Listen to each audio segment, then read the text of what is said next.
Hi. Thank you for joining me for this podcast series, The Holistic Nature of Us. My intent is to take us, you and I, into a better understanding of the concepts behind our holistic nature and how that ties directly to the holistic nature of the world around us. How can we connect the dots in practical ways that we are nature and nature's in us? I will be featuring authors and educators, practitioners and others whose passion for this earth helps us create bridges. We'll see what's trending, what's relevant to our world today, not just for land use, but to connect the dots between ourselves and nature. It's time for practical action and profound interchange so our natural world is valued once again. Today I am delighted to introduce you to Caig Standing Bear. Caig is of the Mohawk, Scottish, and French-Canadian traditions. He's a flute player, a storyteller, and a moccasin maker. And today I've invited him to share a story or storytelling in the Native American tradition with us. We are ending one year. We're going into another. We also have the turning of the wheel. We're going from autumn into winter. So, Caig, welcome, and thank you for coming today. You're welcome. So tell us more about, from the Mohawk perspective or from your Native American traditional perspective, about the art of storytelling. Well, storytelling traditionally in this part of the world is done in the winter. And because it's that time of year, is because things are done for the season. The harvest has been gathered, and lots of the tools and things that we needed for that time of year was finished being made. So people had a lot of time. Even though stories were told all year long, all season, by the relatives of the children and young people, it was a perfect time to tell stories in the winter because there was nothing really to do. And you know how children get a little antsy. So it was a perfect time.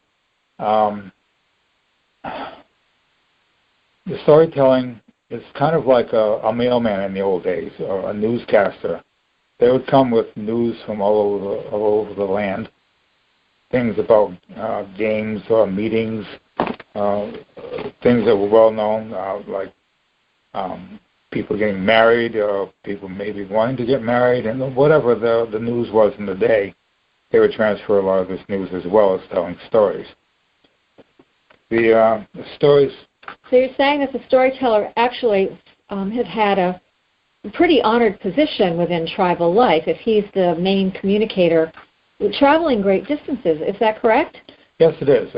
They would travel sometimes hundreds of miles to stop at village to village and tell these stories. And most of these people knew him fairly well because he would come every year. The children, they grew up with a particular storyteller coming every year, and they looked forward to that. So it was a time of year when people needed something to do, and they needed some knowledge, and they needed some news from somewhere else. So it was a really good time of year for the storyteller to come. And generally, the payment would be for food or some clothing that they may need that has been worn out in their travels.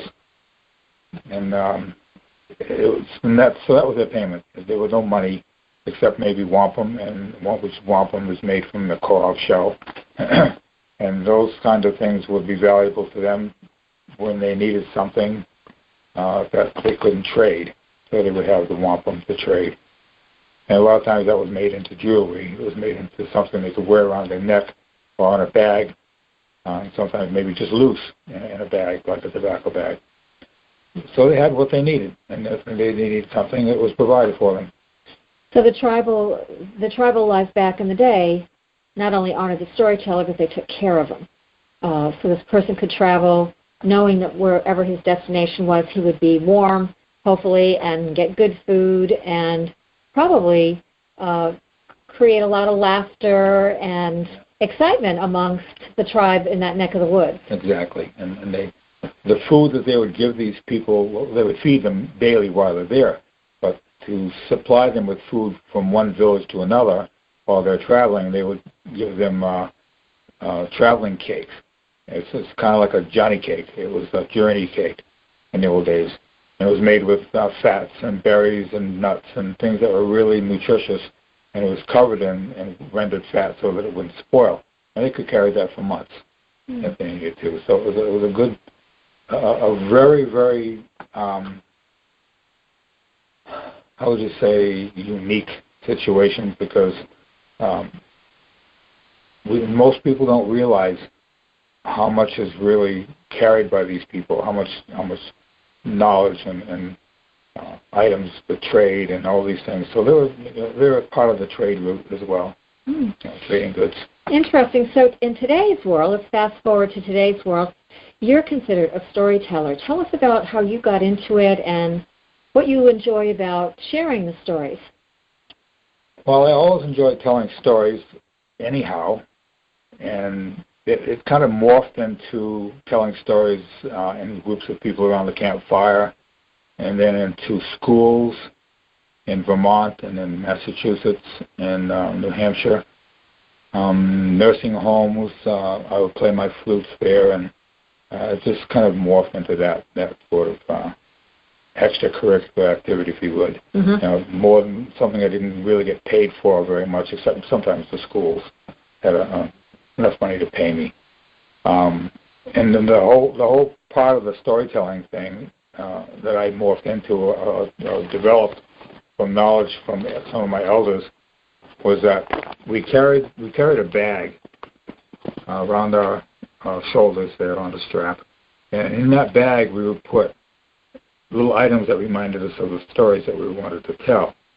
So I started doing that, and I found an old piece of fur, and I made a bag out of it, and put little items in there that reminded me of my story. And when I teach the children these, I'll tell the story to the children. I have them pick something out of the bag, and whatever they pick out, I tell that story. And it really gets them involved in being part of the story. And I don't just tell them, I act them out, do like a little play. I'll dress up and I'll do the whole thing. So it's very much how the old ones would do it. They would have their stories, but they would act them out. They wouldn't just sit there, because we didn't have books. So we had to remember these stories and tell them and reenact them. Yes, and that's a skill in itself, because you have to hold an audience, and it may not just be the little ones. In tribal life, everybody would probably sit around the fire and want to listen. And as you and I both know, stories have many levels, many meanings. How we hear a story at 9 years old is very different from how we hear it when we're 19 years old. Yes, it is. It's very different. And because as a child, you hear a story in a certain way, and they haven't the experience of life to put other meanings into it. It's just a simple thing. The story I'm going to tell was originally a very simple story that came to me, and I'll tell you that story about how it came to me. Well, before you tell the story, I just want to tell the listeners that I love the winter native tradition of storytelling in general anyway, and we have the winter solstice coming up, and that to me always reminds me about storytelling, maybe making the effort to really listen to our family's stories differently.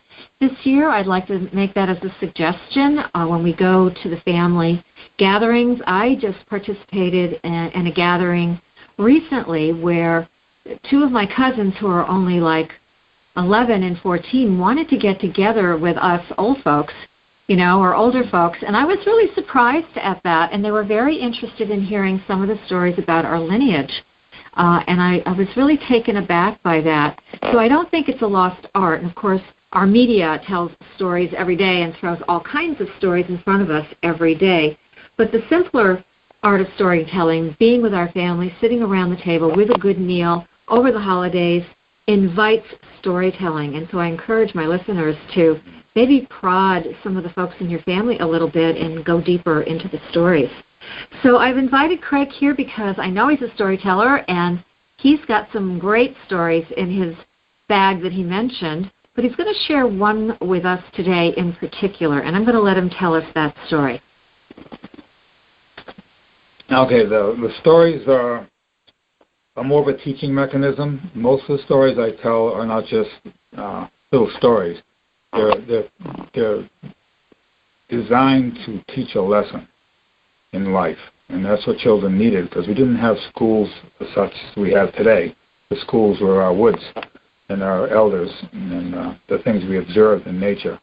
So that's why these stories are written the way they are, is to tell us an interesting story that explains nature, explains what happens, say the winter solstice, or however you're going to try to explain something to a child or to a young person or even an adult. They work really well.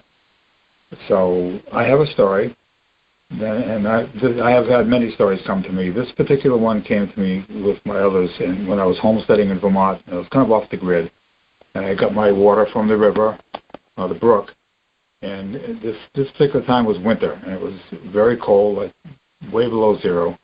I got my water, and I sat down next to my birch tree, and I looked at my field and listened to the snow hitting the ground, and this story came to me. And I'll tell it to you pretty much as it came to me. That's great. And what I like that you mentioned is that the woods, nature was the storyteller, was the teacher back in the day before we had formal schools and in the native tradition here on this land anyway. And we learned a lot from nature by observing it. And that's the point of the podcast series, Holistic Nature of Us, is to remind all of us that the answer solutions are in nature, and we have forgotten to look to nature on that level. So I'm hoping to create bridges of understanding that way, and I think storytelling, and the story you're going to tell us, is just another spoke on the wheel of life that has value, and I'm grateful that you're here. Thank you very much. I'm grateful to be here. To me, these stories are important. And it's not only because it's a Native American story, in this sense, but because it teaches us something. And lots of people have divorced themselves from nature, the natural world. And to understanding things in this manner helps us to remember them when we tell a story, whether you're a child or an adult. So this story is called Ice Monster, being a winter story. And I'll tell it the way I wrote it. Many winters ago, as today, there were great monsters in the land. There was one who was called Ice Monster, who lives far to the north where it is very cold, where there was ice and snow covering the earth. At a certain time of the year, Ice Monster would get very hungry for trees, which were his favorite food. He would walk very slowly to the south, where there were many, many trees to eat. Well, those trees would know he was coming because he came every year, you see. All the trees were very afraid.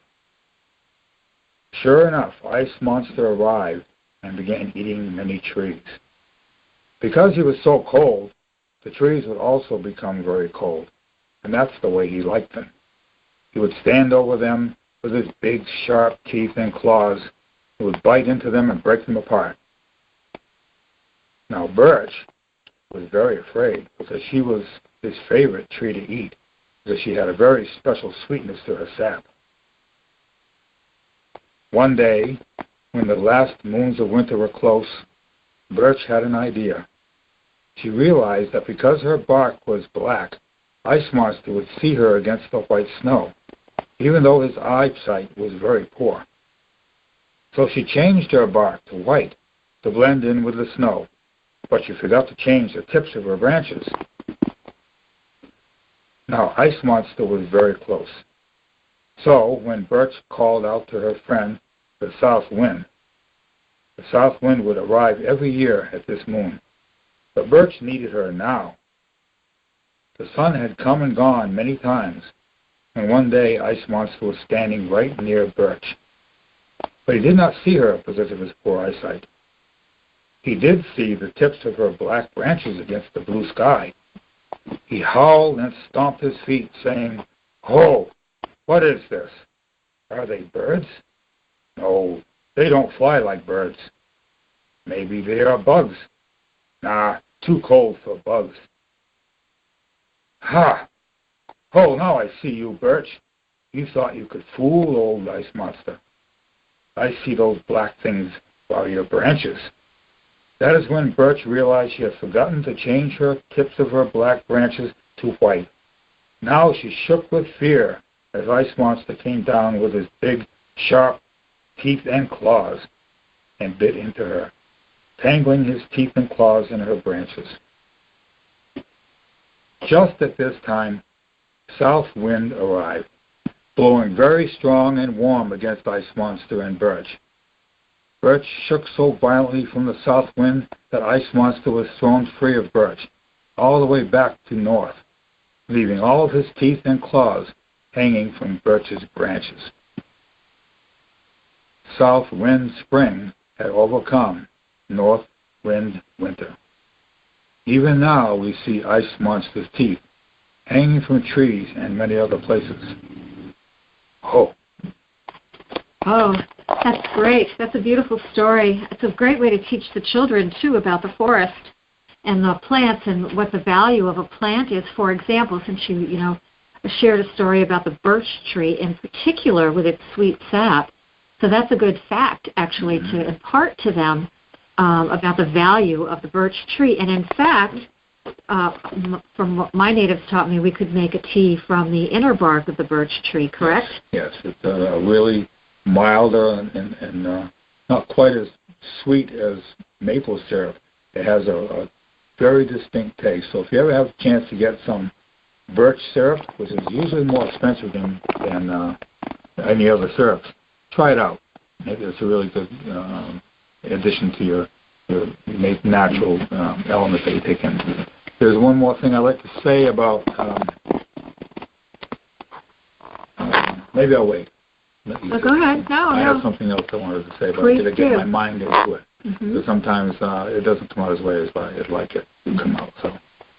Well, again, we're talking about storytelling. We're talking about winter. So this is a great example of a lesson, a learning that occurs within a story. When you work with children, do you encourage them to try to figure that out?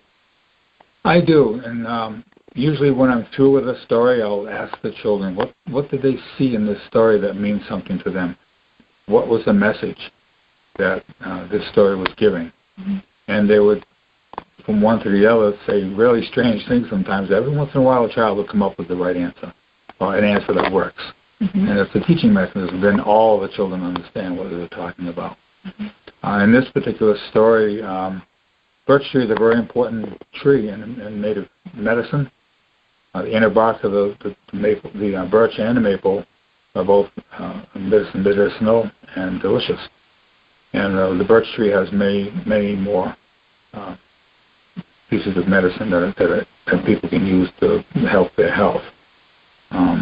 Well, when we think of a birch tree, I often think of the canoe. I mean, I always think of that white bark on a canoe. Is that correct, or is that a misperception? There was a certain part of the country, more toward the Great Lakes, that people made the birch bark canoes. We didn't make birch bark canoes. We made dugout canoes. And most of the eastern people made dugouts. Birch grew really large enough in the northwestern, more of the northwestern hemisphere over near the Great Lakes than they did here.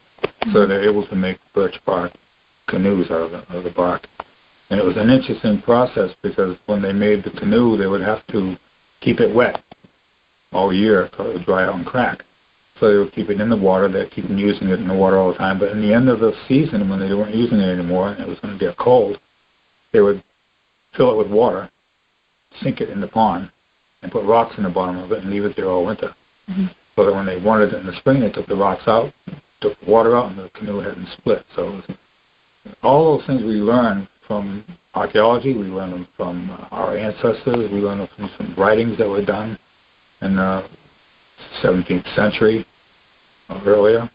And it's important to look at these things and get your bearings on history in the correct way and learn how things work. Because we have a misconception in a lot of Native American history. People thinking that everybody lives in teepees, everybody rides horses, everybody wears war bonnets, everybody is all the same, but they're not. We have over 500 nations that are very different in many ways other than their language. And very similar in other ways about taking care of the earth. So it's a very important thing for us to look at these days.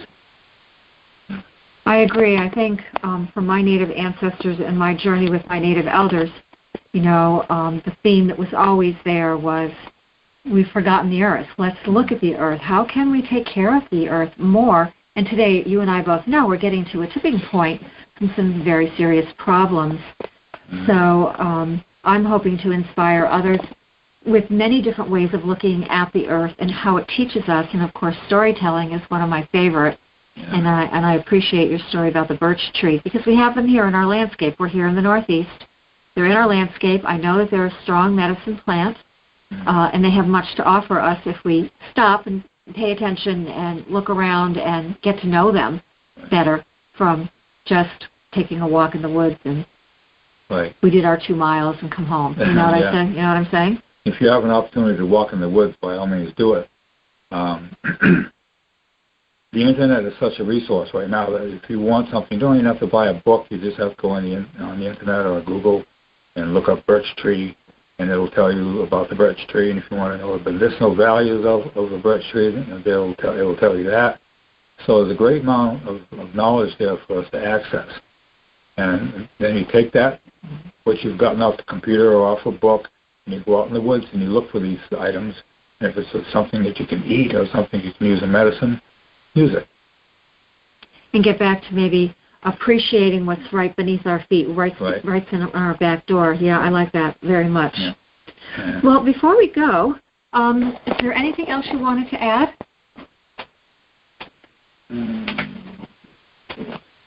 Well, too much time there. No, just I know you want your contact information for sure. We have a business, my wife and I, that we make leather goods, hunting knives, jewelry, you name it. We do a lot of crafts that way. And our contact for our business, which is mohawkleathers.com, leathers with an S, Mohawk Leathers. That'll show you what we make in general. It doesn't list everything, of course, but by all means, contact us that way. And for the powwows, which we do a lot of Native American powwows, we do music festivals, usually bluegrass music festivals.